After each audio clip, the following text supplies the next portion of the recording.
your mind right, get your body right. Do you wonder about other caffeine options other than getting it through your traditional cup of coffee? Well, guess what? I got 5 alternatives for you. Let's go!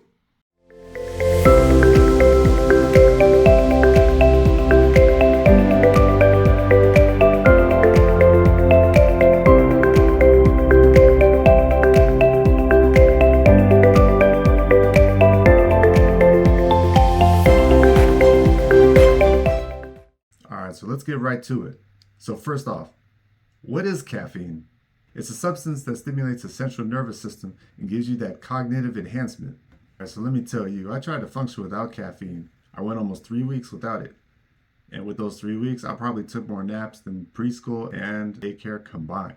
I know there's studies out there that say caffeine isn't good for you, and I kind of agree on it to a certain extent. But to me, I think side effects happen when people overdo it. I'm telling you, the pros of caffeine outweigh the cons. Think about this. Caffeine improves your alertness, increases your reaction time, fights fatigue, and it gets you through those days where you're putting in those long hours. So if you ask me, I recommend not having any caffeine until the second or third hour of your day. Alright, so I'm telling you, you're going to feel it working better, and you're less likely to get that sudden onset of sleepiness once your caffeine starts to wear off. This has to do with the caffeine blocking the adenosine levels in your body. Alright, so adenosine levels are their lowest at the beginning of the day, and they gradually increase as the day goes on. Adenosine is a neurotransmitter that gives you that, that sleepy, drowsy feeling. So this is where caffeine comes into play, and in a good way. Alright, so here's the cons of caffeine. Heart palpitations, GI issues, insomnia, high blood pressure, dehydration, and anxiety. If you have too much, you're going to be shaking all day. So you'll be in a room with a bunch of people and you're going to start feeling uncomfortable. And I can tell you from experience, this happened to me. And I'm the type of person that gets unfazed when I'm put in situations like that. And this popular stimulant boosts productivity for those looking to get a lot done in their day. And I'm not knocking coffee, I'm really not, but I'm just saying there's better alternatives out there that don't come with all the side effects. If you're one of those people that don't get affected by it, by all means, keep drinking it. So for those of you that are looking for an alternative to coffee, or just trying to, switch it up every now and then, I got 5 for you. So the first one on this list is going to be black tea. Alright, so depending on what kind of black tea you go with, that's going to determine how much caffeine content there is in it. The Earl Greys are more on the lighter side, and then you got the Assam Black, which is on the moderate side. Then you got the champagne of black teas, Darjeeling, where the caffeine on that one is on the high side. So black tea is between 60 and 110 milligrams of caffeine, depending on what type of black tea that you go with, and how long that tea bag has been sitting in the water for. This tea is known to contain polyphenols that carry a lot of benefits. The most important benefits that stands out with this tea is its ability to improve gut health. Especially with how much garbage people eat nowadays, gut health is very important. Alright, so moving on to the second one. Number 2 is going to be Dragonwell tea. This is a type of green tea that has 60 to 80 milligrams per 8-ounce cup. Just like black tea, there's many types of green tea as well. The most potent of these is going to be Dragonwell, then matcha, followed by sencha.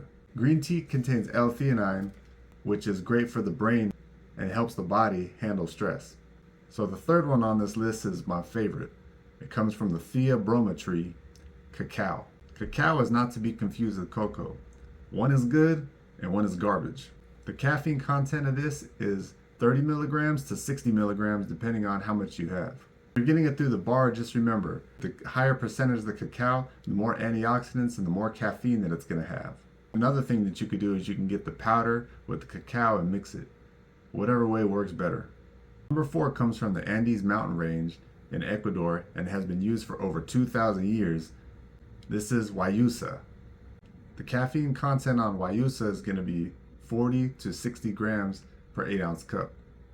Alright, so what's the trip about Guayusa is even though the caffeine content isn't really high, it carries you through the day and you'll actually feel it for a few hours.